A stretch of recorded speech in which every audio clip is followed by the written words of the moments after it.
Thank you for downloading this podcast from the Forum for Philosophy. Subscribe for weekly discussions of science, culture, politics and the arts from a philosophical perspective. The Forum is a non-profit organisation and our events are free and open to all. You can support our work via our website and Facebook page.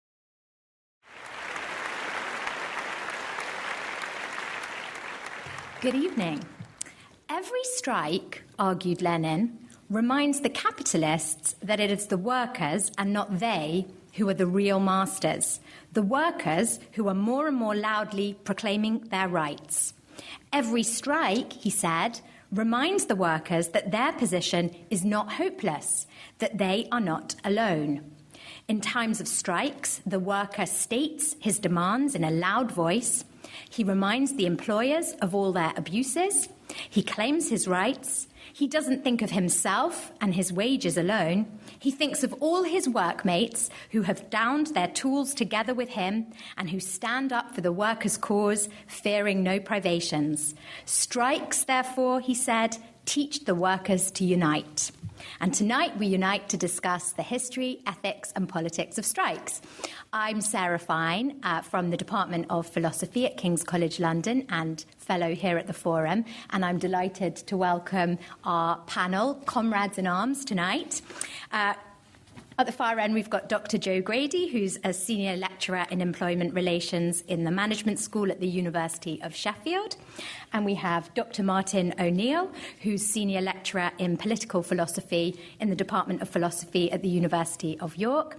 And we have Dr. Waseem Yaqoob, who's lecturer in the history of modern political thought in the Faculty of History at the University of Cambridge. And he's also a fellow of Pembroke College and will soon be joining Queen Mary here in London. Thanks so much for joining us. So I'm going to start with a simple question. What is a strike? And also, what makes for a successful strike? Can we start with you, Joe? Yes. So essentially, strikes are about power, I would argue. They're about addressing imbalances of power, so sort of power asymmetries. And in capitalist societies, management actions are underpinned by substantial power resources, far greater resources than labour can draw upon. And strikes in the context of the UK tend to be coordinated by trade unions and are essentially counter-controls, if you like, applied by workers to constrain managerial action. So within this sense, strikes or industrial action, as I might refer to it throughout this podcast, refer to things that aren't necessarily withdrawing of labour, are a way of trying to address inherent asymmetries of power that exist within the employment relationship. And I think this, in a nutshell, really is why trade unions developed as a mechanism to address power imbalances. So trade unions, if you kind of want to talk about it really informally, are essentially a let's gang up on management club, really, to address those issues. Because when you submit yourself to the employment relationship, you're submitting yourself to an economic exchange, normally for a wage, but that exchange is directed by a managerial process, and it's a process of organising, directing and controlling. So when you get a strike, ordinarily, they tend to happen when there's a battle over those boundaries. I mean, they can happen around other things, but that tends to be it. So it's no surprise, really, that the UK, Great Britain, was one of the first countries to introduce trade union legislation. Really, when that happened, Britain was sort of going through its second industrial revolution, really. 1871 was the first Trade Union Act. And the Taft-Vale judgment, which I can talk about a bit later, in 1901, but that meant that workers and trade unions wouldn't be held responsible for any costs incurred during industrial actions. So that was really the development of trade unions and strikes in the historic context here. Elsewhere, you see that the conditions there reflect what developed there. So in my research, I've done quite a lot of research on organised resistance in Spain, particularly southern Spain, where you see a lot of anarchist organisations. They develop and resist in lots of diffuse ways that you don't see in the UK because it very much suits the conditions there. Anarchists very much kind of favour the general strike, but it's a very specific ideological concept within the anarchist framework, and it's a a means by which you would essentially obtain a new world order by sweeping away capitalism, authoritarianism, for a very kind of utopian future society. So that type of struggle, very different to the type of struggle that you're seeing at a similar time in a context like the UK. And the only time in which a general strike has ever been attempted here, 1926, lasted for 9 days. And I think that's because what you see in the UK is that what we get are strikes around a particular issue in a particular industry. So, say 1984, when I was born, there was the miners' strike, whereas the concept of a general strike is much more about a complete reform, not reform through a social democratic process of an individual issue, if you like. So I think, that's kind of why we haven't seen it here. If you look at the Labour Party, which you assume would be the party most favourable to strikes in the UK at the minute, John McDonnell, in his book last year, The Economics for the Many, he draws upon the work of M. Pettifor, and she's arguing about a Green New Deal. So that's very different to this idea of a general strike for a climate strike. It's situating the climate within a broader conceptual framework of a deal for the economy. So I just was sort of wanting to draw out the differences between an industrial strike and then that concept of a kind of general strike, which I think has quite a historical and specific context within anarchism, which sometimes gets borrowed, actually, in a way that's not necessarily how strikes have happened in the context in the UK. That's really helpful. Waseem, do you want to come in at this point? Sure. I think Joe's laid it out better than I could, but as a historian, I might say a bit about sort of some of the ways in the past that strikes have been seen from different angles by the socialist movement and by Marxist theorists. So I think Joe's absolutely right. Strikes are about rebalancing relationships of power. So they're about workplaces being sites of struggle between workers and employers against mechanisms of control, of value extraction.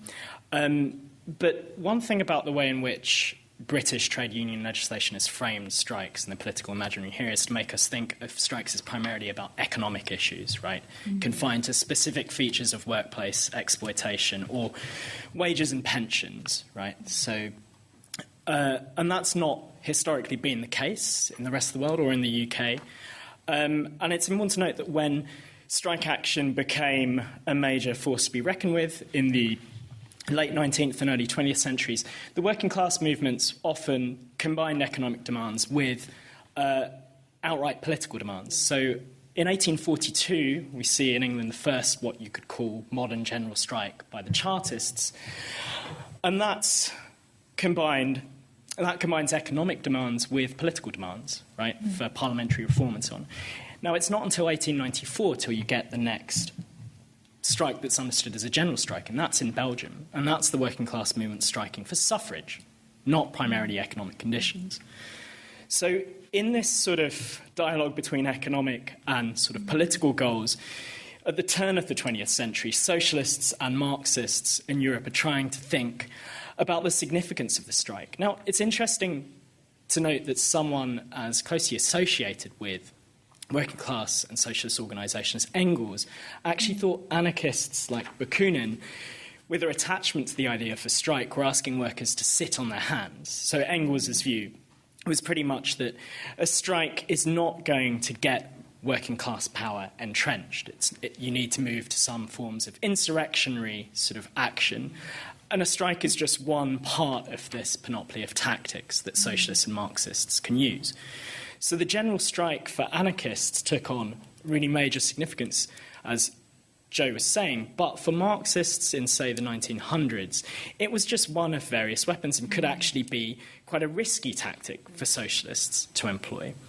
So for the Russian socialists and Marxists, for example, the strike and an emphasis on strike action risked turning the workers' movement into a primarily economic one that had no goals beyond improving conditions. Now, I'm going to move quickly, last thing I'll say, from that early 20th century context back to Britain. So Joe mentioned Taff Vale, so a moment when where trade unions are no longer held financially liable for costs incurred by strike. So Taff Vale represented a sort of was a high point of a process of development that led to trade unions no longer being seen as sort of gangs, criminal gangs, or conspiracies, right? So they weren't treated in the law as criminal organisations. And what you see from that moment on is TAFL being used as a precedent by workers' movements across the world to ensure that trade unions aren't treated as sort of criminal gangs.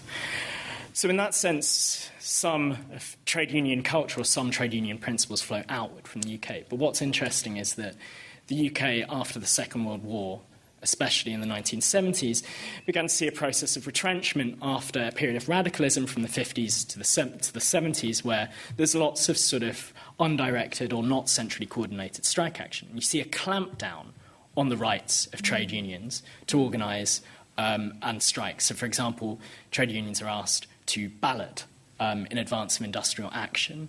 There are rules established in the early 80s under Thatcher, of course, around secondary picketing, so you can't get other trade unions sort of coming to your pickets.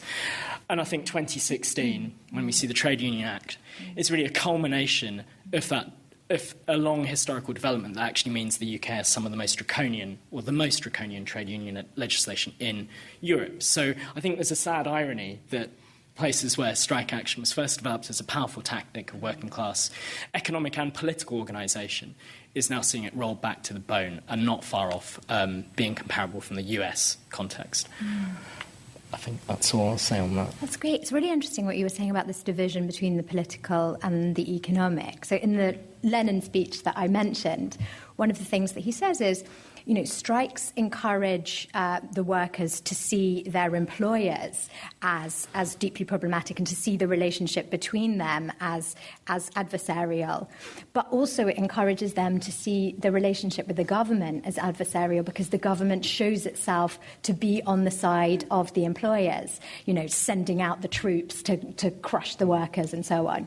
So it's interesting there that he draws that relationship more closely between them.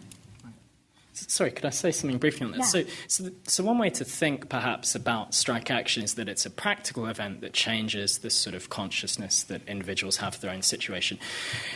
So it has an immediate practical effect, but it also has the effect of revealing a wider structure of social and political relations that some workers might not have been aware of and become aware of through, say, police repression or the collusion between the state and their employers.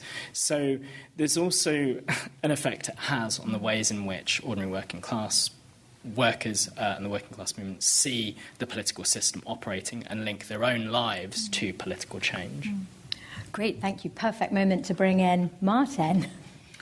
So I think both Joe and Waseem have covered a lot of the ground there that I'd want to talk about as well. I think that idea that a strike, seen as one form of industrial action on a continuum with other forms of possible industrial action, is in a way a kind of mechanism for reallocating power within the employment relation. I think, as Joe emphasised, that's certainly, I think, a very important way of thinking about the nature and role of strikes. There's a way in which I think philosophically there's something quite puzzling about what a strike actually is, especially if you start from fairly sort of liberal or individualist kind of premises, and you think about kind of the liberal freedom of contract, and if you think about just the employment relation as a kind of bilateral relationship between an employer and an employee, a strike is then this kind of interesting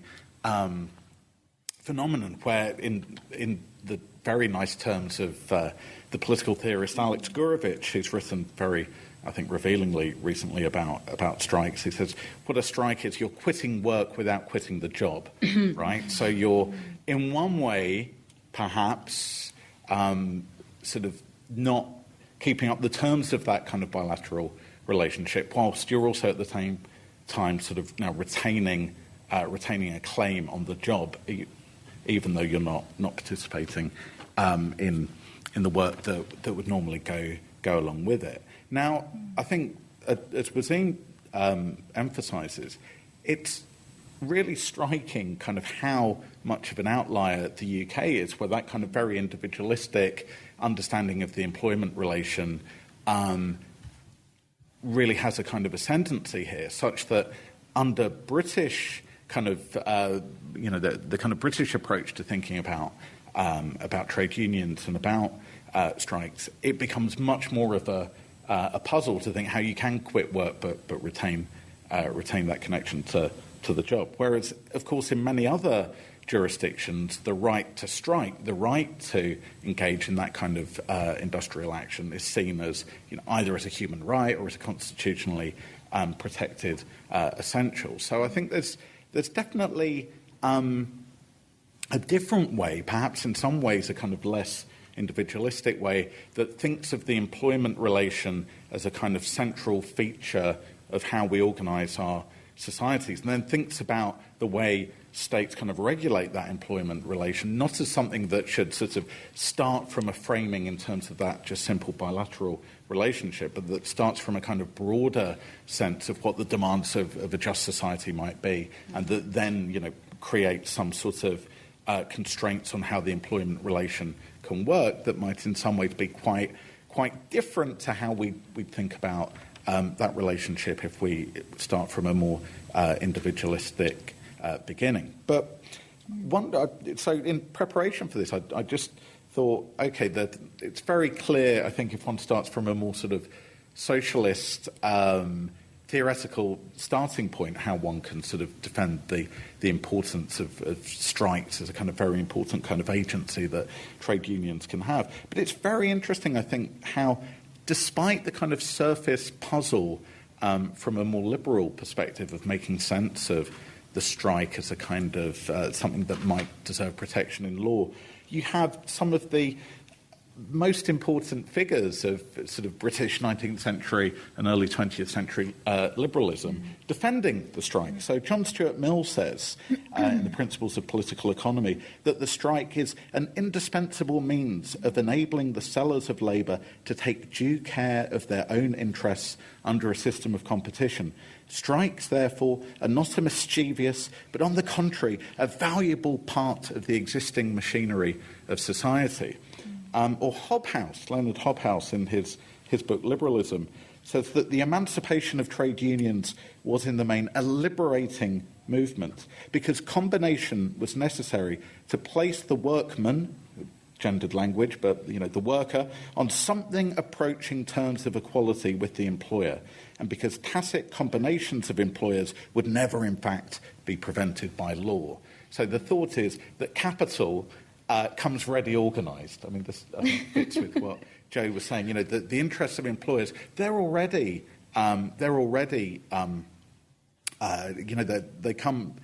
Just if you have a firm with many employees, but one large firm, there's a kind of degree of organisation there. Or, more broadly, the interests of capital tend to kind of come quite well organised to begin with. So even on,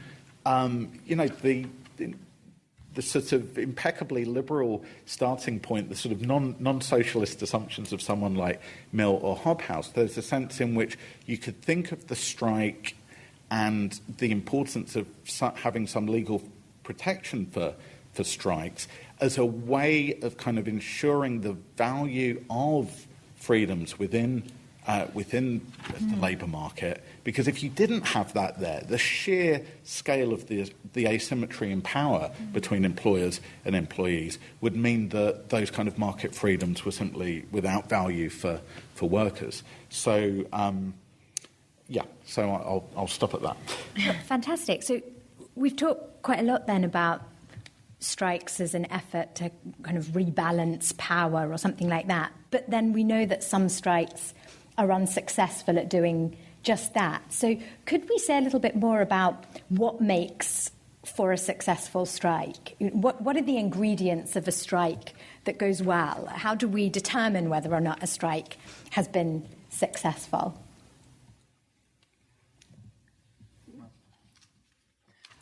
Right, well, I'll step forward then. I guess I'll speak partly as a sort of practitioner, which is odd. You don't get many opportunities to do that as an academic. But from organising a sort of relatively small, now quite large trade union branch, one of the things you really feel acutely is that in quiet times, when you're not striking, you really rely on the work of your most militant, most committed, most activist. political agents, essentially.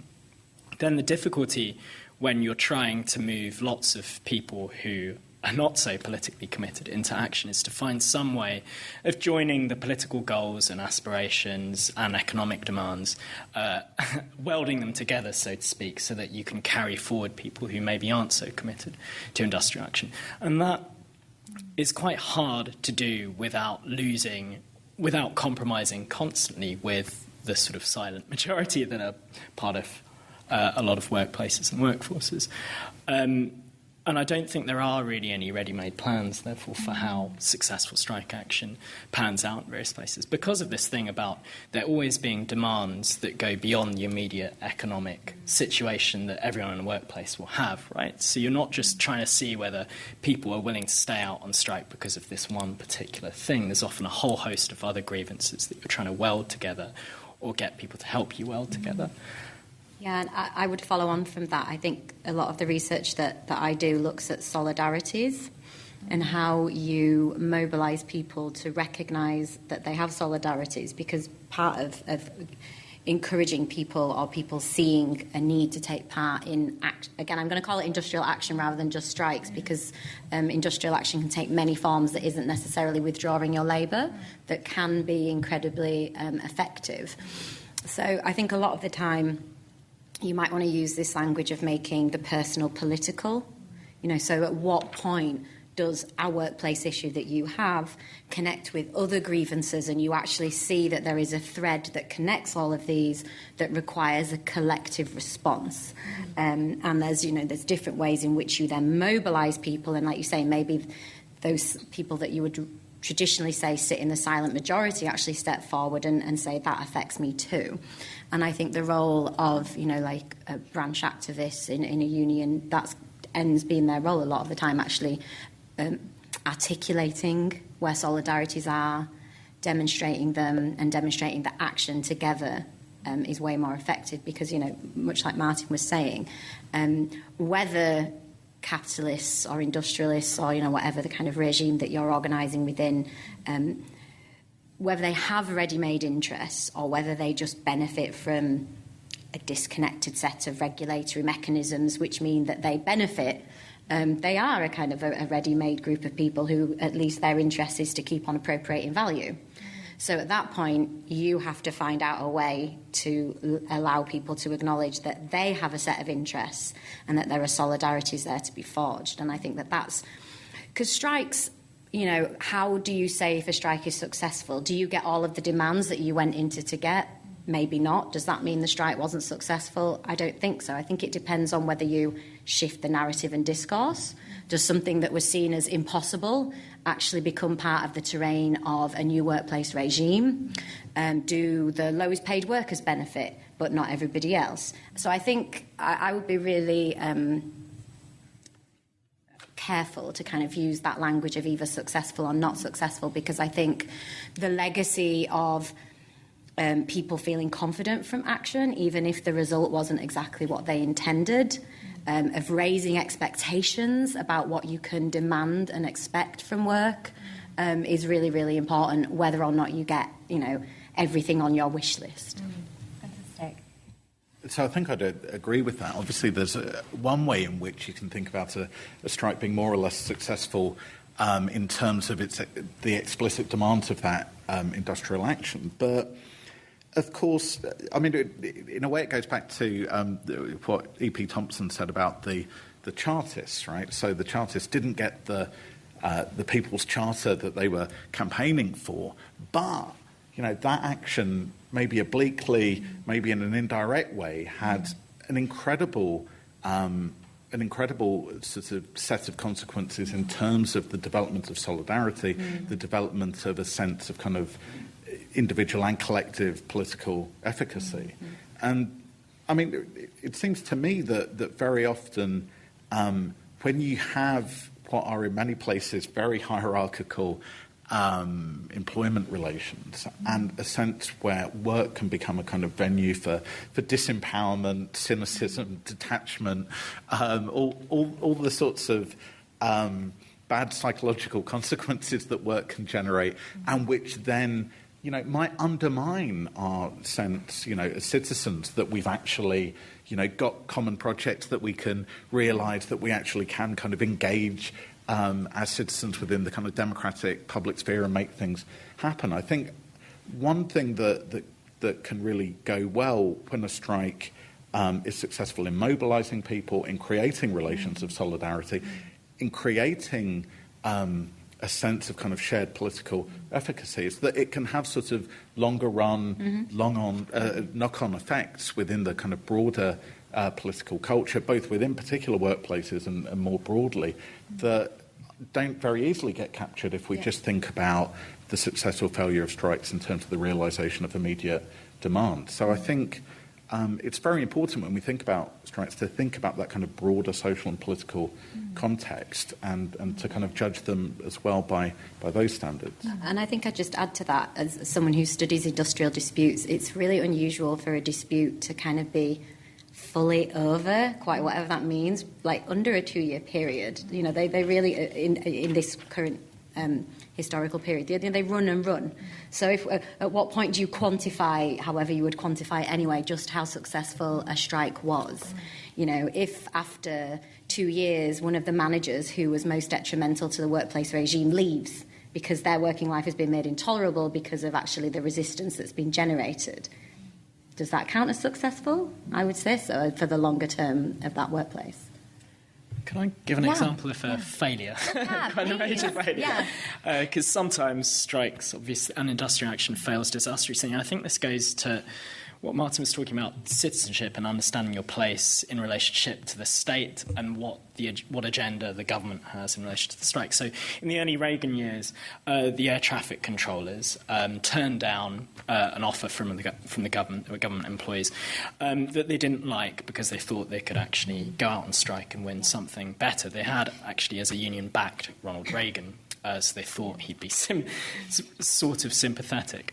They lost, and Reagan fired the whole lot of them. That's 11,000 workers. So that's a whole trade union organisation, zip, gone. And that really, in my mind, in the history of disputes, is an indication of, well, special circumstances, of course, but, Thatcher at the other end of the Atlantic, smashing the mine workers only a few years later.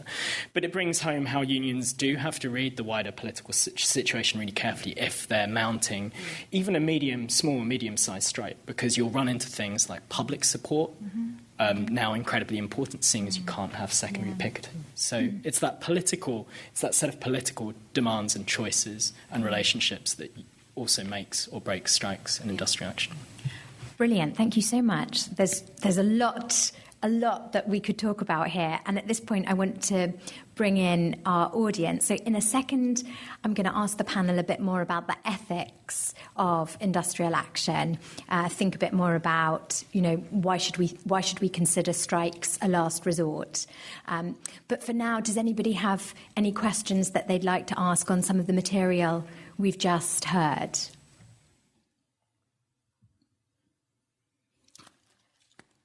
Could we wait for the microphone? Here we go.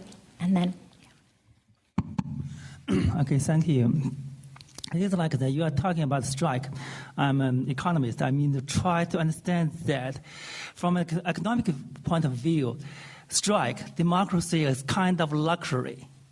And can I say that when we are very developed, such as the UK and the US, you can encourage kind of strikes. While you are in a developing state, such as in India and China, perhaps we shouldn't do that way. Another the related question is that on the website, your slogan is very striking. It's like that, workers of the world, unite. That is from Karl Marx. Mm-hmm. It's like when we talk about strikes, it's about the workers. And when the working class took power, such as China, where Communist Party is a working class party, should we still encourage or let the strike going? Thank you. Mm-hmm. Thank you very much. Thank you. Capitalism's only goal is to make all the working class slaves at the most profound way possible. And the way it achieves that is through institutions. So it makes slaves as possible. But capitalism and business are totally different things. In our schools like LSE and Oxbridge, who are owned by the capitalists, lock, stock and barrel, they teach that business is about being beyond the workers and separated from the workers and not part of that ecosystem. So this is inherently introduced at the very first stages of our business leaders and leaders of politics, because most politicians in history have come from Oxbridge, and their goal is to support the capitalist. So the issue is, yes, strikers are doing a great job, but they're in actual fact on the same side as business leaders and people are enterprising. They're the same and working for the same goal. It's just that institutions like the LSE and Oxbridge create a horrific and profoundly disgusting division between these two groups. That's Oxbridge's job. Wholesale is to do that, and it's the history of Oxbridge is utter proof of that. Should we say the word genocide? Economic genocide? So, yes, I think strikes are great, but they, in actual fact, fighting the wrong people.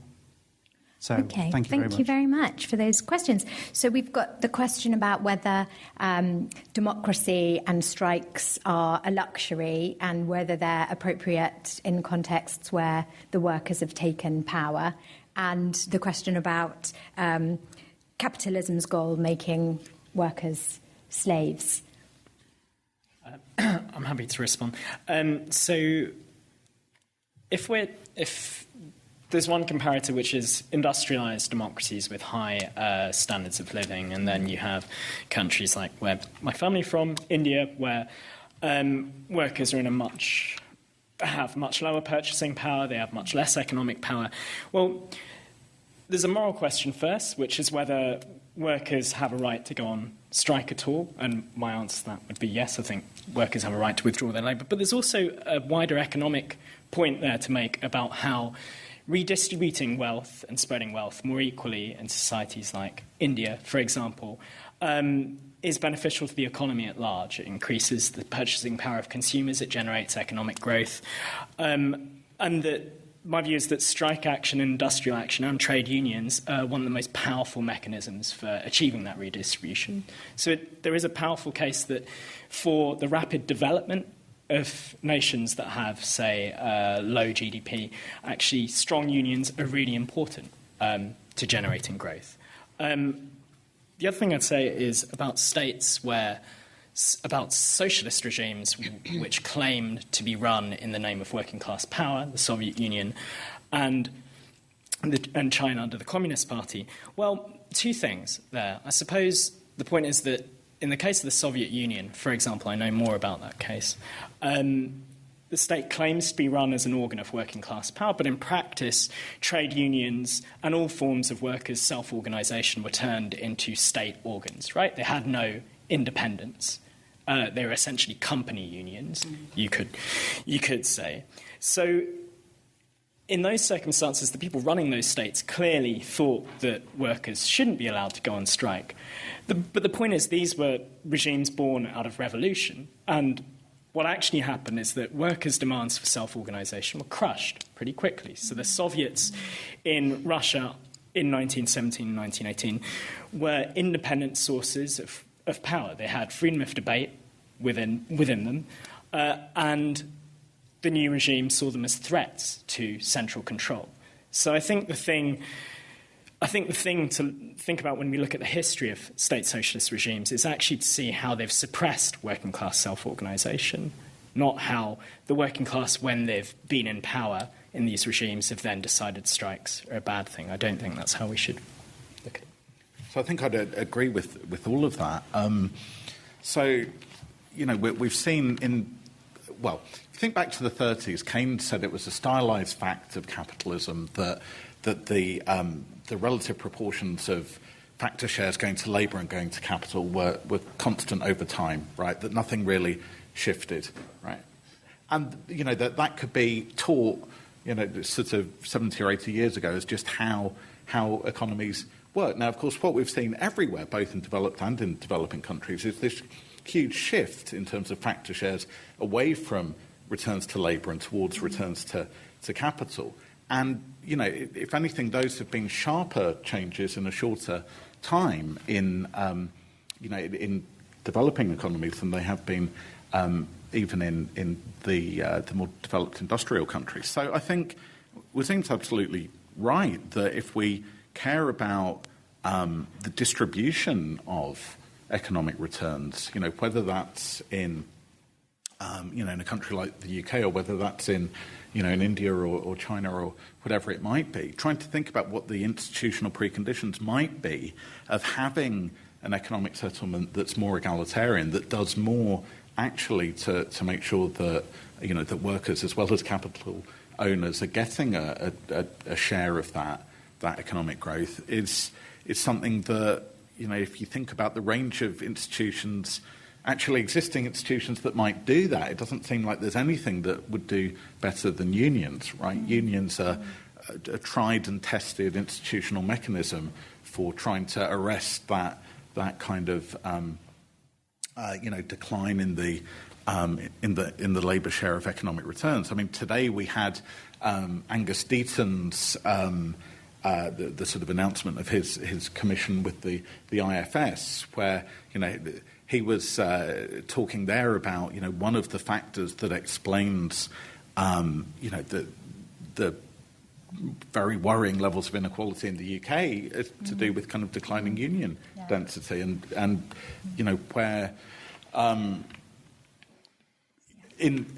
wherever we're worried about inequality, I think we ought to be worried about union density. On state socialist regimes, so it seems to me that whether a regime calls itself capitalist or socialist, it's very if we think that part of what it might be to be on the left, to be progressive, to be socialist, to be might be that we care about the distribution of power, right? Then having powerful unions within different industries, having sets of institutions that actually, in terms of people's day-to-day experience of their working lives, kind of draws power out of the centre and creates kind of more sites of contestation, of more opportunities for political agency, more opportunities for kind of solidarity among different groups of workers. That, it seems to me, is if we're egalitarians, then we should be in favour of institutional structures that disperse power. And I think that's that should be the case in regimes that think of themselves as socialist, even as much, if not more so, than those that don't. Yeah, I just wanted to pick up on this idea that striking is a luxury of democracy, and can anyone or everyone strike? To go back to what was said earlier, it's really difficult to strike in the UK. It's incredibly difficult. I think the idea that because we're in a kind of advanced democratic country that striking is something that is easy for us to do and is therefore a luxury is a myth. And if we take the more sort of historical perspective that I outlined at the beginning, there have always been people who, for striking, was a serious financial penalty. I'm not sure anybody really can afford to strike when they do it. One of the reasons why I really enjoy researching anarchists in Spain who were working in Gibraltar is I couldn't think of people who were kind of less equipped to strike in terms of, having a financial buffer to help them out. They just didn't, but they were on strike all the time. They believed in something called the impossible demand, which in Spain at the turn of the 19th, 20th century, anarchists would make these demands of their employers to make concessions, and apologies to any Spanish speakers in the room, but these were called los tres ochos, was a common one. So this is the idea, I think, very much to echo Waseem, that you would have 8 hours for sleep, 8 hours for leisure, and then 8 hours on the working day. But the point of the impossible demand was that once your demand was met, you would return to your employer and demand something else, because you didn't really want that demand. You wanted the tussle. And there was an Andalusian factory in my research. After they'd secured Los Tres Ocho, they went on to demand that 8-hour day comprised of 7.5-hour breaks. Which, I mean, if my employer would give me that, well, that would be fabulous. Because the point, of course, isn't to get concessions from their employer for these anarchists. It was to have the impossible demand to go unmet so that they could take part in a general strike and battle towards something more. So I think, you know, it's very much this internalised logic of kind of capitalism that strikers are doing something that is a luxury to them and, you know, should really put up with their lot. So, yeah, I just sort of wanted to position that and say that it's not a position that I would subscribe to, either in an advanced democracy like ours or in, you know, the kind of economy that my Spanish anarchists found themselves in at the turn of the 19th, 20th century. Wonderful, thank you. So let's think a little bit. Sorry, no, we can't take... thank you very much, but we're just going to move on. We're just going to move on and then we'll come back again and have a more discussion about audience questions. Thank you. Thank you. Thank you. So at this point, we're going to talk a little bit about ethics of strikes.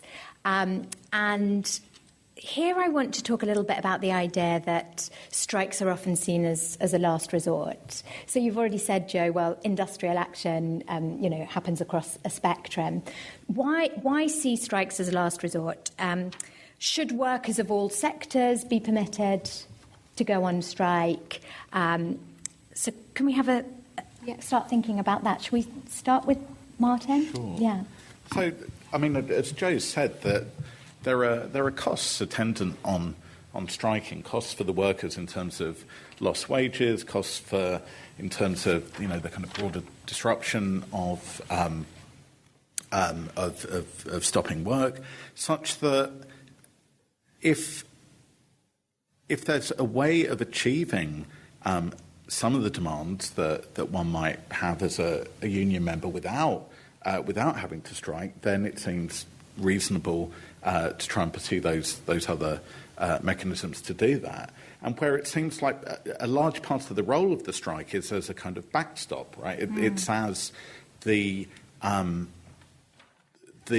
of underlying guarantor of workers actually having some power and some voice and some standing in their deliberations and negotiations with management. It's the fact that you have got the option of striking that means then, hopefully, when all's going well, that you're able to have some say in terms of deliberation about the direction of that firm or that enterprise. With regard to you know, what we don't really have in Britain very often, in very many places, but if you did have a more democratic economy, if you did have more deliberation in more industries between workers and management, then you could imagine a system, a more democratic economic settlement, where it was just the fact that striking or particular forms of industrial action were there in reserve was part of what explained having a more democratic settlement, but that hopefully you wouldn't then have to use it that often. I mean, one problem that we have, I guess, here, which I mean, perhaps if one thinks about the kind of university strike last year in the UK, is that we have a situation where there isn't a particularly strong tradition of kind of deliberation between management and workers, and where the option of the strike actually has to come fairly quickly, given that there perhaps aren't the other avenues that there ought to be for pressing particular kinds of concerns or demands. With regard to, the issue that Sarah raises about the ethics of striking, I think if we had a better labour law settlement, if we had a better system of labour law in the UK, what you'd like to have, I take it, is that for those sectors where we might have reason to think that it would be too costly for workers to go on strike, whether that's in the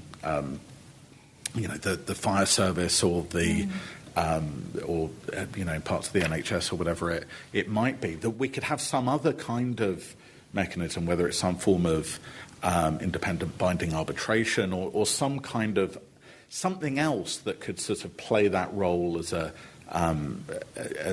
kind of guarantor for more equal power relations within relations between employers and workers.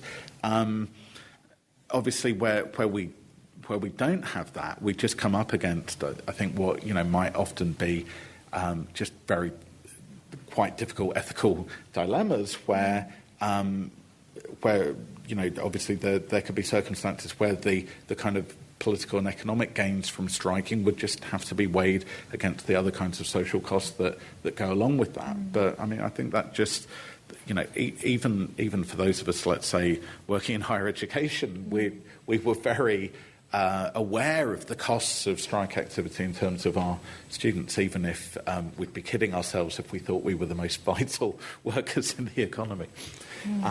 But I think in some cases we just face the pull of competing values, and there's going to not be much that one can do to avoid that difficulty. You would expect me to say this as an industrial relations scholar, but the ability to strike is essential, and it's one of the unfortunate things about the current law that we have in the UK, that workers, having gone through all of the incredibly bureaucratic and administrative processes to ballot for strike action, can still have that action deemed illegitimate and not be able to pursue it. To go back a few decades, when Tony Benn was the Minister for Energy, one of the main reasons he opposed nuclear energy was not necessarily on kind of environmental grounds, but that it would pose a threat of workers to be able to withdraw their labour because of obviously having to kind of take care and not be able to just walk off site. And I think that that's really important, and I always think of that when arguments come up about whether or not we should have restrictions on the right of people who work in so-called, essential services. And I think, well, if we think those services are essential, maybe we should ensure that the employment practices within those industries never deteriorate to a place where people would want to withdraw their labour. And I think that if we look at people who work in prisons, there's serious issues when people who have legitimate grievances and health and safety concerns with their workplaces, who are then in a position where they cannot withdraw their labour. So I think that that's one thing that really needs, as far as I'm concerned, asserting, if we're talking about the ethics of striking, is the ethics of people to be able to walk away from it doesn't have to be a dangerous or bad job, but just reasons for which they think there is a reason to do that. I think that's really important. Again, not to kind of bore everyone, but, there are also other types of action, supplementary action, which can be just as successful as strike action, depending on what you do. We often still use the language of a factory when we talk about strikes, and I think that this sometimes leads to people saying, the withdrawal of labour is all we can ever do. And for me, yes, you always have to have the withdrawal of labour as key leverage, but people in factories don't just withdraw their labour, they do go-slows. They take part in sabotage on the production line. And I think that, we can take inspiration, I think, from that type of disruptive type of behaviour as well, or misbehaviour, if you'd like to think about it in that sense, and how you can withdraw your labour maybe without strictly doing so, or disrupt the capitalist process, because that's what strikes are. They're about disruption. And I think this idea of, the ethics of striking and whether or not you should, strikes are supposed to disrupt things. That is the point. There is no such thing as a perfect strike that doesn't disrupt anything. And if the point as a group of workers is that you have been making demonstrations through to your employer, and you feel they are legitimate and your employer continues to ignore them, then that disruption, it might be the last tactic to you, but I don't think you have to do a performative, duty-bound, it is our last tactic, for very much the kind of reasons that we discussed in the intro, that your goals might be bigger than getting a 8-hour shift full of 7.5-hour breaks. It might be something greater. Thank you. There's not much else to say, I don't think, but I suppose I hesitate around the language of last resort in general, because it is a very defensive language that suggests that strikes emerge because of accidental breakdowns in relations between management and employees, when actually usually it's structural features of that employment relationship. So the reason to strike might pop up repeatedly every year. Say in the US, where a union's coming to the end of its contract, needs to negotiate another one. It's pretty expected that you might want to go on strike. It is a last resort in the sense that you come to the end of negotiations and then have to strike, but it's not a last resort in the sense that, oh, whoops, that just happened. I think until you have a significantly more democratised economy, unions actually can't think of strikes as last resorts. Like Martin said, they have to be the backstop, the guarantor of some power for workers. The only other thing I'd say is, the last resort language is defensive and used especially by professional associations or trade unions that are more like professional associations than standard trade unions. Think of the BMA, British Medical Association, or police federations. In those cases, normally what happens is, in order to keep their professional sort of identity, they will make arrangements to ensure that, say, patients are not hurt in the process of taking action, as we saw with the junior doctors' strike.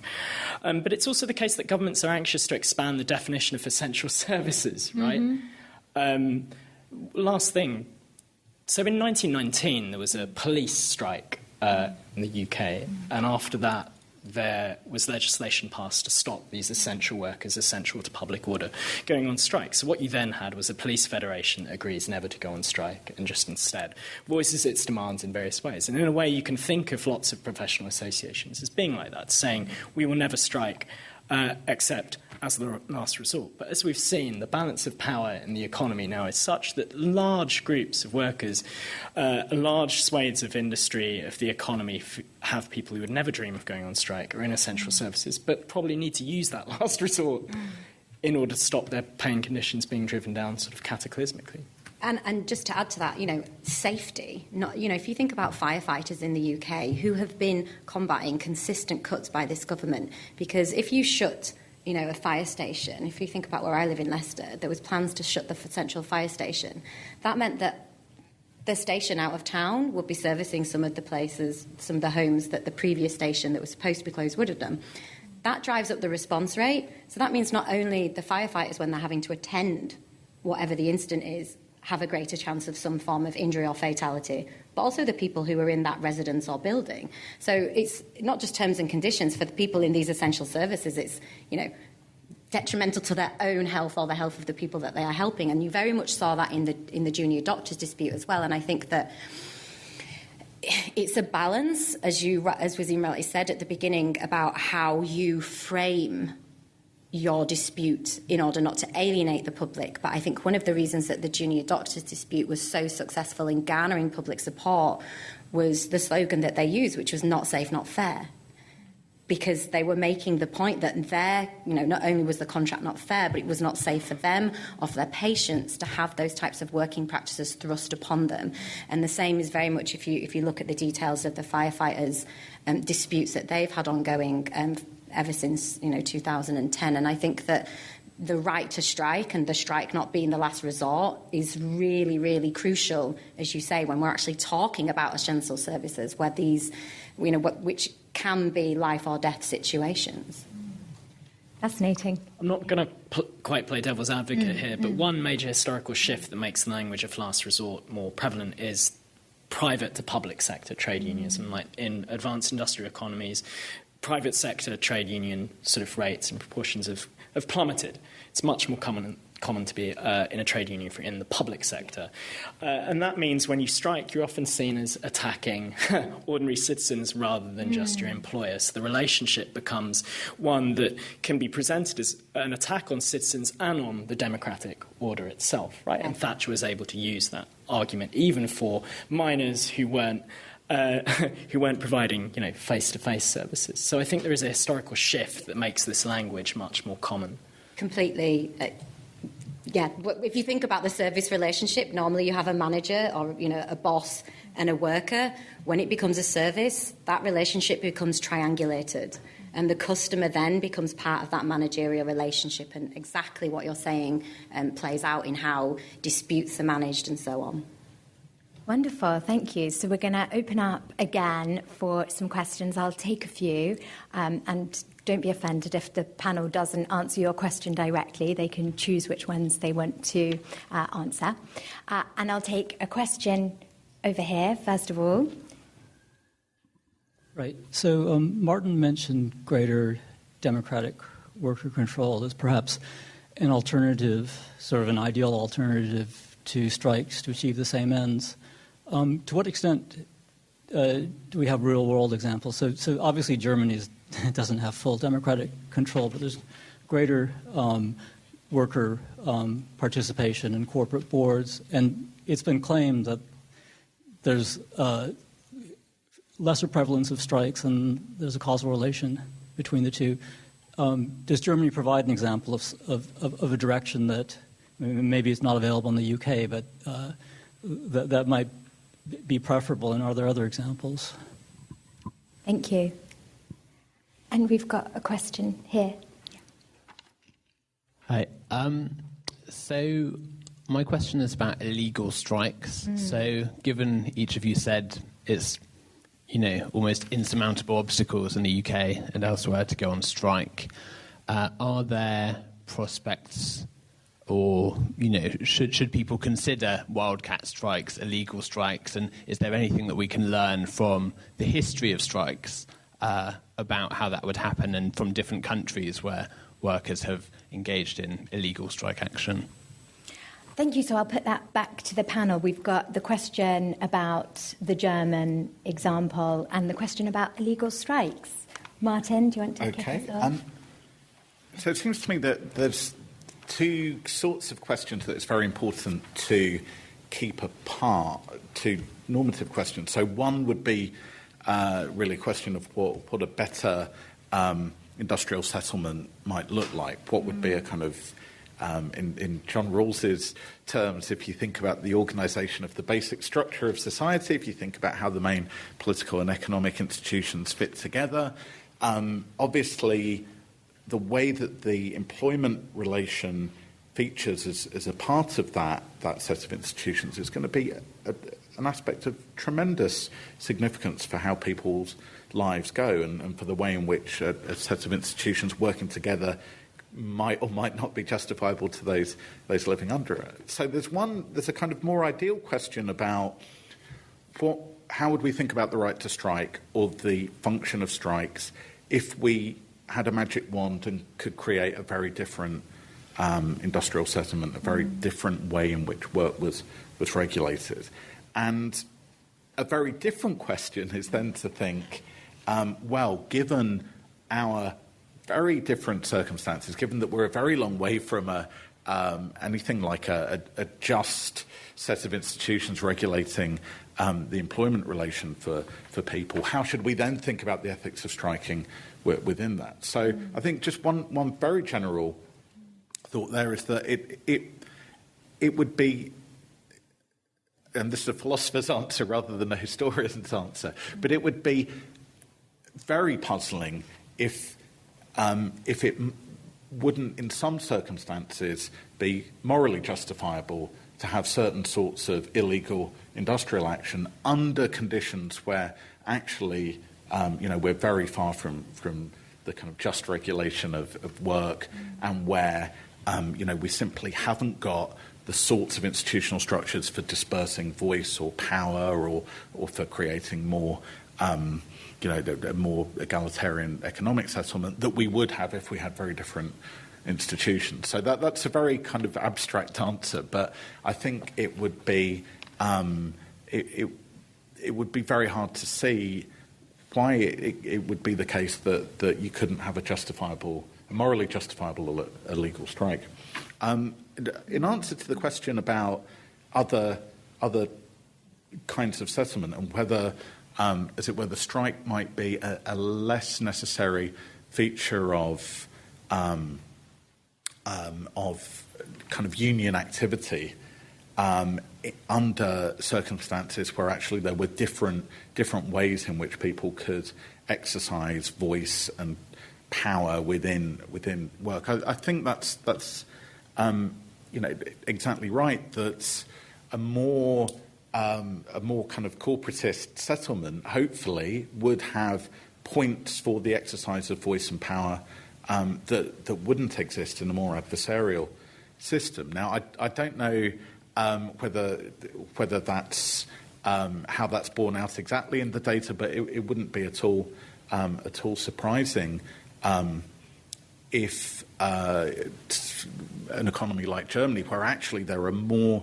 points at which the voice of organised labour can actually have some role in decision making, would find ways of avoiding the strike as a way of kind of dealing with disputes. Now, of course, there's going to be issues there about whether those kind of more corporatist or co-determinative arrangements really do enough in terms of dispersing power. So, it might be that you, in terms of the voice for workers in particular workplaces, if you just have a lot of decision-making made at the industry level, across many workplaces, it might be that actually it doesn't do enough and that you would get, you would need to find other mechanisms. One very interesting case, I think, is if one looks at kind of worker cooperatives. So one very interesting organisation that doesn't have any trade unions is Mondragon. So from the other end of Spain to Joe's Andalusian anarchists. So in the Basque Country, there's a large network of cooperatives. I guess probably the largest cooperative enterprise in Spain or network of enterprises. Now they have a different kind of there's election. There's one form of industrial democracy there where there's kind of an election of management boards. There's then a kind of another structure that maybe has a kind of a sort of parallel function to what trade unions might have in a capitalist enterprise, of a kind of a somewhat detached sort of supervisory board. But the thought being, in any case, that there are a number of points at which people's collective voice can find expression within the structure of that enterprise. Now, I don't know whether their exclusion of unions and sort of traditional forms of, let's say, strike activity is, all things considered, justifiable. But I think you could at least see what the case for that would look like if you've got a structure that finds different ways for workers to kind of have their voice heard and for power and voice to be dispersed within those structures. But I think it's certainly an interesting sort of puzzle case for thinking about the relationship between one particular set of institutions, i.e., kind of labour unions of the familiar kind that we have, as against the kind of broader issue, which is about the dispersal of power within the economy.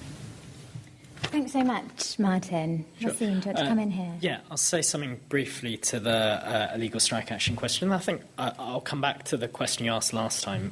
Just didn't have time before. So on illegal strike action, well, I think the challenge for trade unions is to change the legislative framework so that certain forms of strike action are no longer illegal. Because, give one example. So the issue here is that strikers in the UK have there's no constitutional protection, right? So if you're not a member of a trade union, your employer could fire you somewhere down the line after you've participated in strike action. There's one example from 2005, I think it was, of Gourmet Gate, so catering workers at airports, right? Yeah. And they took industrial action, and their employer fired, 600 of them, all in one go. So there's an issue there about if you take action that is illegal en masse, you open yourself up to that risk. There's an ethical question there about union organising and whether union organisers can put workers in that kind of risk. Now, one interesting parallel, or one way you could think of illegal action is sort of like a form of civil disobedience, right? So if you think of climate strikes, walking out of your workplace for something that isn't balloted on, clearly isn't ever going to be balloted on in the framework of industrial relations, then there seems to be a similarity there, right? But the problem is it's not like the school strikes where kids are walking out because you have people with ongoing livelihoods that might be threatened if they take that illegal action. So I think there are ways to think about this that don't involve changing the law, but then I have Gourmet Gate in the back of my mind. So the question, obviously I have a personal interest in responding to questions about Oxbridge, is culpability for ecocide or economicide. I take the question to have been about whether strikes target the right sort of location of power, right? Whether aimed at the right source of political and economic power. Well, I think I'll just go back to that point about the way industrial action is framed in the UK legislatively is extremely restrictive of the sorts of causes you can strike over, right? It's not just what action you can take in your workplace against grievances you have in your workplace. It's that other unions or other structures cannot strike against. They can't support you. They can't take supportive strike action. So that's very limiting in terms of the goals, the aims, the sorts of structures you're targeting with industrial action. And I think for something like Oxbridge, there was an interesting case, actually. I'll come to this last year with the pension strike that academics took, where Oxbridge seemed to bear some special culpability for trying to smash up the pension scheme for all university staff. So there was a debate about how Oxbridge could be targeted because it was specially responsible. But it seemed obvious that there was nothing within the framework of industrial action or balloted strike action that would be relevant there. It would be more like social movement tactics, right? Protests, embarrassment, PR attempts to embarrass them publicly in the press and in the media. So there is, as much as I want to say strikes historically used to be political and economic more than they are now in the UK, there is a question about what strike action, which goals strike action can actually achieve or get you towards. And in some cases, like the climate movement, the climate strike movement, it might not be the right model, I think. I would echo that just to answer your question as well, that because of the very kind of constitutional trade unionism that we've had in the UK, so, British trade unions have never tried the impossible demand. It isn't, they've always very much kind of worked within the framework that they've adopted, and I think that has sort of slowly led to the incrementalism of the culmination of the 2016 Trade Union Act, and it's a massive problem, not just for the reasons that have already been outlined, but as was just said, it also acts as a severe restriction, bottleneck, limitation, whatever language you want to use, on what we can strike over, and it positions really crucial issues that affect us all something that you can't take action over because it's not a particular industrial workplace issue. And I think that much like at certain times in history when the law boxes you in terms of what you can achieve, then you challenge the law. One of the interesting consequences of the 2016 Trade Union Act is, if you're a bit of a nerd like me, you will have read its previous manifestations before it came to power. It was far more restrictive than it currently is. And it originally included kind of social movement activity, profiling people's social media, to the point in taking part in big social disputes could have come within its remit. Because of the pushback from trade unions, some of that far more kind of punitive and surveillance aspects were removed. So the kind of ironic issue is a lot of the strikes that weren't really strikes that happened last year with Deliveroo drivers and people on those types of contracts would have actually not been possible had the original Trade Union Act stood, whereas because they're not taking part in an industrial dispute, they're just not turning up to work that day, it actually falls outside of the Act. So it's kind of ironic that it's kind of, if you're in traditional employment, the Act is the most punitive form of industrial relations we've ever had. But if you're one of these very precarious workers that other disconnected regulatory mechanisms have made possible in the UK, you actually have access to far more kind of innovative ways of disputing with your employer because of your precarity and because you ended up slipping through the cracks of the Trade Union Act.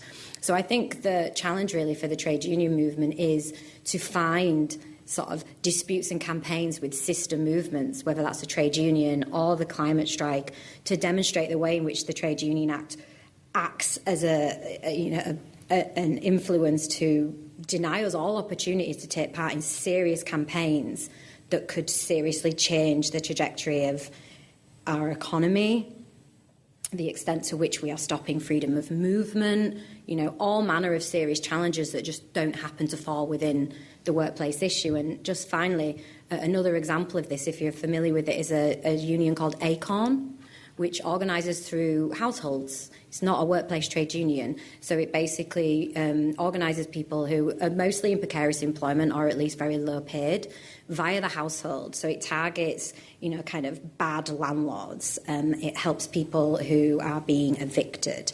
And I think in an economy where people are moving jobs a lot, or have to move jobs a lot, actually looking at ways in which you can organise people, and if that's the household, in addition to the workplace, I would never suggest you move, but I think it's an interesting way of saying how are we going to organise people against the forces that damage us.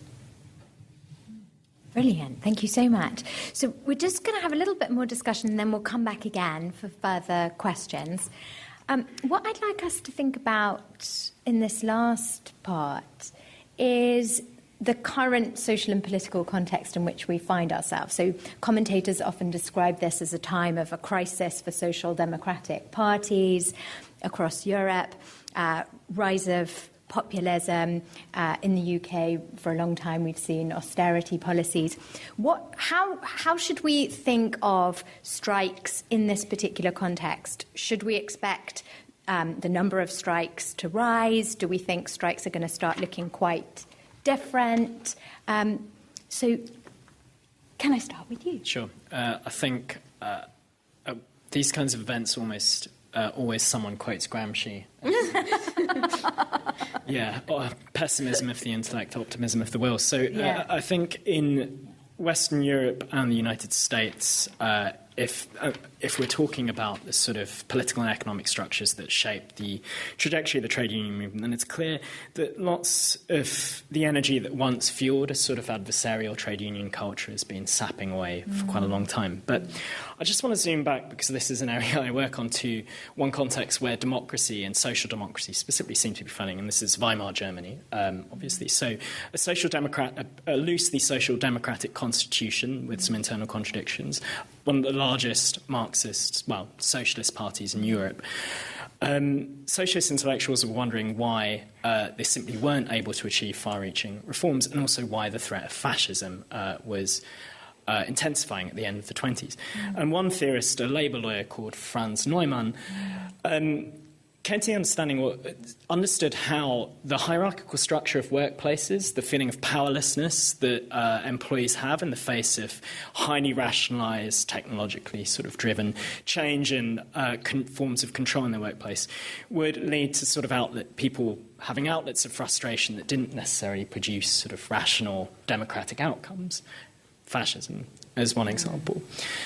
So I think there is something to be said from the trade union perspective about how giving people a stake in the management and operation of their ordinary lives, their working lives, makes them better democratic citizens, or more suited for thinking democratically, and also makes them less likely to seek solutions that aren't necessarily going to improve their social and economic conditions. There's also something one could say about race and the trade union movement. Historically, the trade union movement has had a patchy record in race in almost any Western European country. And there have been moments, for example, the Grunwick strike shortly before in the late 70s, where you saw migrant workers, Bangladeshi women in that case, really taking the lead and getting the support of other trade unionists. But those moments have been few and far between in the history of trade unions. I mean, you can see at moments where economic growth is slowing down, where populist fervour is increasing. Actually, you do see trade unions and even social democratic parties. Let's think about Norway. At the moment, for example, that will back extremely exclusionary policies towards migrant labour. And you will see social democratic parties, as in Norway, talk about repatriation rather than inclusion and integration. And ditching that approach that Ed Miliband once took, the idea that, well, the problem here is that people hate migrant workers because this is a very charitable reading of why people hate migrant workers. I'd say racism is another reason. They hate them because they undercut their wages in already depressed regions of the UK. And the Miliband strategy was to say, well, we need to have some system whereby we can't have contracted or subcontracted workers undermining wages. The solution isn't simply to exclude migrants. That's not going to solve the system. You need some kind of increase in wages. The problem is you then got, towards the election that he flunked, the migration controls mug. And I think that says it all about how trade unions and social democratic parties can be completely complicit in the rise of nativist exclusionary forces that won't be good for workers either. Yeah. I would agree with that, and I think not only has tackling the myths around migration being a problem, as in they haven't done it. I think that the same has been said with regards to austerity, which has obviously kind of fueled some of those arguments. And I think that Simon Wren, who's at Oxford, I don't know if anybody's read his book, The Lies We Are Told, about the coalition government and the excellent job they did in convincing people that government finances work like households, because it's like a kind of nice, tidy metaphor that works for people, and it's not the case. And New Labour, much like the migration mugs, kind of compounded that narrative as well when they accepted responsibility in 07 and 08 for the financial crisis. That government spending was not the cause of that, but that they've allowed that to develop, and therefore the solution to that was put forward as austerity, and that kind of settled in. And I think that is the challenge, essentially, of drawing the conclusion that democratic solutions to economic problems really rely on us persuading people that the logic of austerity is false. And, much like the argument that went before, that the logic that migrants are kind of pushing down wages is false. And it takes people to step forward and make those arguments very clearly. And they're quite simple and easy to make. But we have a kind of an environment, if you like, in the UK where we allow far-right voices to grace our media in numbers that just does not make sense to me. And that allows these arguments to be naturalised. And then, in order to counteract them, you have to use the language of that naturalised discourse, which reinforces it. So even actually tackling it to say it isn't the case becomes an argument about the extent to which it is. And I think that's quite a challenge. And it's, I think, one of the biggest challenges that we face right now. So I'm glad that Waseem reminded me of the obligation to quote Gramsci. Obviously, with our current crisis consists precisely in the fact that the old is dying and the new cannot be born. In this interregnum, a great variety of morbid symptoms appear, and there's lots of morbid symptoms about.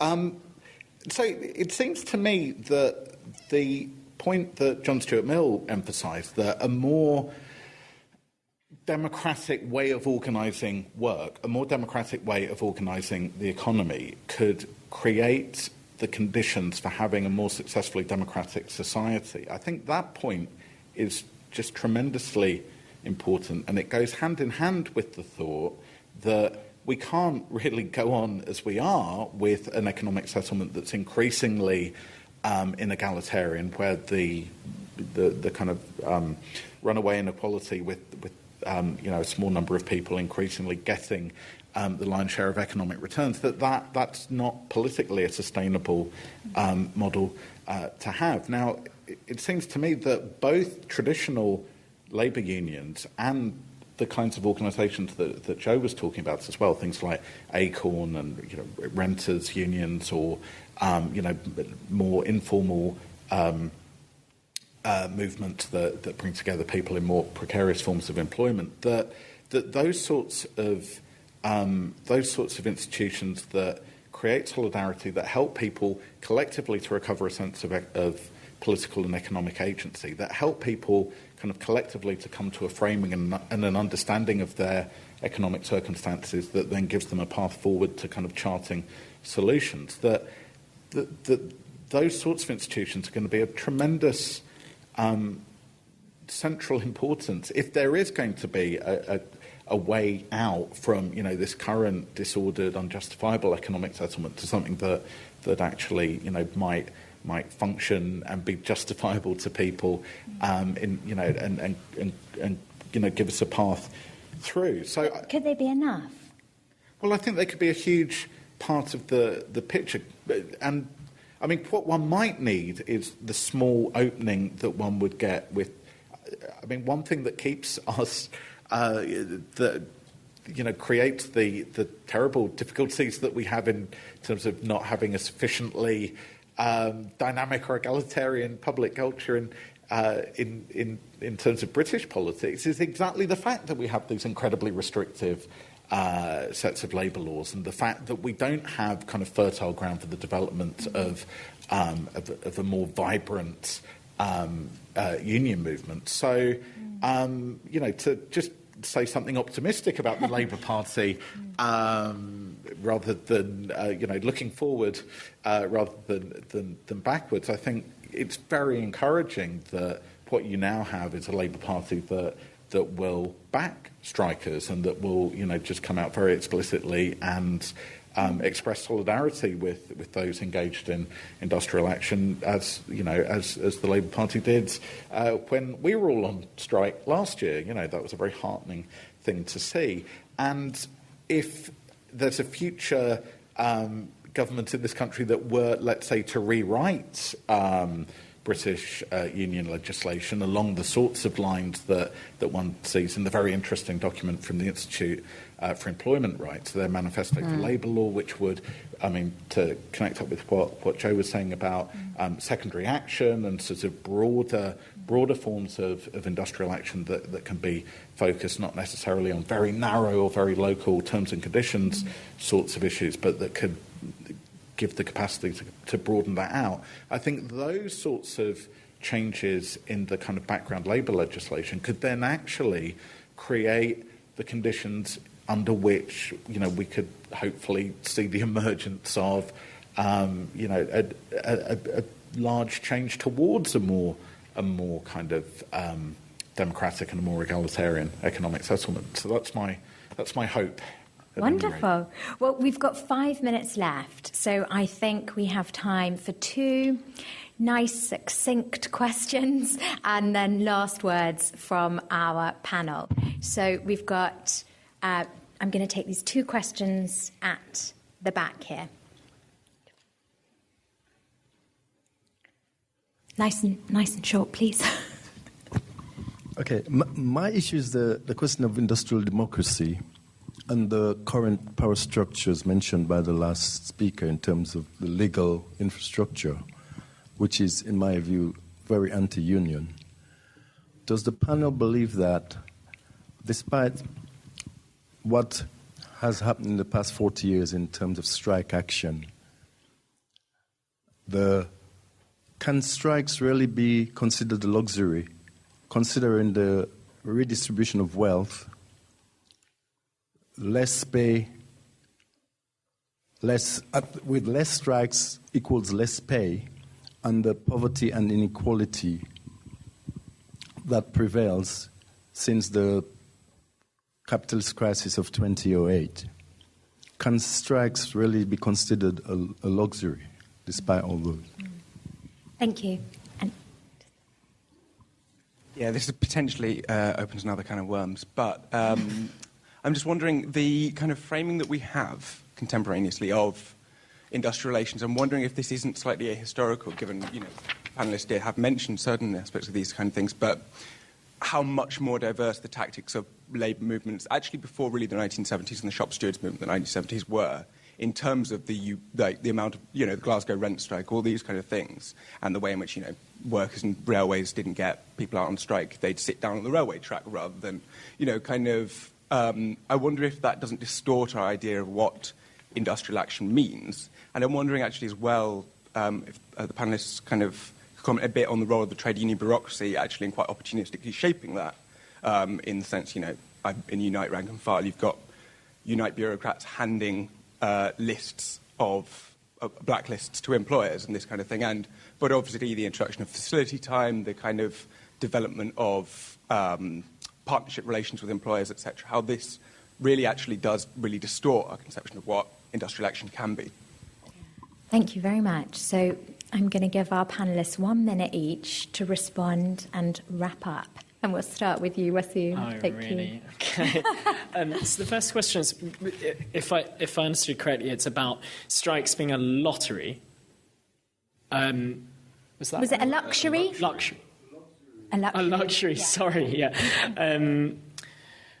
Well, I think they're a necessity, but they're very hard to organise, which is why they seem like the luxury of workers who already have well-functioning trade unions with a lot of money behind them that are willing to support strike action, and with the support of the public as well. So, it's easy for junior doctors to go on a long strike in a way because they're able to say, look, don't you respect what we do? It's of value. But other workers, for example, train guards or the RMT, have a lot more difficulty gaining public support, but luckily they have a very strong union organisation. So I'd say it's not so much a luxury so much as what looks like a luxury is actually a product of an extremely inhospitable legal and cultural environment for trade unions, and that's the thing that has to be broken. I'm not optimistic about that, frankly. But I think we are kind of talking about the same thing. On the trade union bureaucracy, so actually I can't say that because it will get my regional trade union office in trouble. I think actually if we're looking at a situation where lots of paid trade union officials are really acutely aware that they're looking at a period of managed decline, right, of trade union membership, of what trade unions are doing. And I think in that period of managed decline, what they want to do is husband resources as best as possible, go out on strike very little. It's very hard to go on strike now. And I think that, to me, is the opposite of what's going to save the trade union movement, obviously. And I think rank-and-file initiatives and a plurality of tactics. I mean, we talked about illegal strike action there, but there are things that activists can do that don't cross the line into getting all your members arrested, right? Trade unionists are not going to be able to be like Extinction Rebellion, unfortunately, or fortunately, depending on what you think of them. But those initiatives have to come from the rank and file because I think it's very rare for trade union officials to try and inculcate a plurality of I'll stop there, a plurality of tactics that might disrupt their hold over the membership and their control. 1 minute, Martin. This is a dangerous panel to be on to say anything about paid trade union officials or those who might in the future occupy such roles in trade unions. So I won't say much about that, but just say that on the contrast between what's a luxury and what's a necessity, I think what's a necessity is some kind of transformation of our economic settlement. What we have is it's no good, right? And it's stultifying. It doesn't fit very well with a broader democratic culture. It's badly in need of replacement. So what are the preconditions for doing that? Well, we need to find the institutions that we have that have got some kind of ability to catalyse change and that have some role in transferring power, and then hopefully further down the road transferring kind of economic returns within the economies that we live in. Now, unions are, they may, in some ways, the vista may not look encouraging. There might be reasons for pessimism. There might be areas where it looks like a period of decline rather than optimism. But, that's one of the kinds of institutions that we've got. And I think we just have to, if we want to see a different economic settlement, we just have to do what we can to try and help to build and develop those institutions. And I agree entirely about the points about the kind of plurality of different sorts of tactics, and which I think connects with Joe's points about also the plurality of different kinds of organisations and institutions that are going to be needed as part of an ecosystem that shifts us towards a more democratic and a more egalitarian society. I'm going to have to move on, Martin. Yes. Joe. Yeah, I think one of the things I think to refer to the problem that you're raising is that particularly during the sort of 2000s that, a lot of trade unions went down that partnership model, and that was really, really bad. It was not just bad for the members of those trade unions, but it was bad more broadly in actually end up being collaborators in quite a lot of New Labour's neoliberalism, as opposed to actually putting up a resistance, and we're really living with that legacy now. What I would say is, though, I think that model is really dying, not just because it was massively ineffective and led to unions hemorrhaging members, but also because members from within those unions fought back and actually developed different models. Sometimes you saw confederations rather than mergers to actually be more effective. And I think there is always going to be, to some extent, a bit of a disconnect between, the kind of the technocrat and the rank and file, because they've got different interests. One is thinking about the longevity of the organisation as opposed to actually maybe the industry and the members and broader issues. But I think that the challenge for those of us that remain involved in our unions is to think about how you raise expectations and how you actually develop a different model that can fight and be responsive and that can make those connections that are going to be vital if we're going to actually be effective, not just for the sector that we're in and the members, but broader. So I kind of share your frustration of maybe what's gone, but I have a lot of hope that there can be a coordinated resistance. Thank you. So thanks to all of you for the fantastic questions. And please join me in thanking our panel for a really productive discussion. Join a union, though. Join a union, yeah.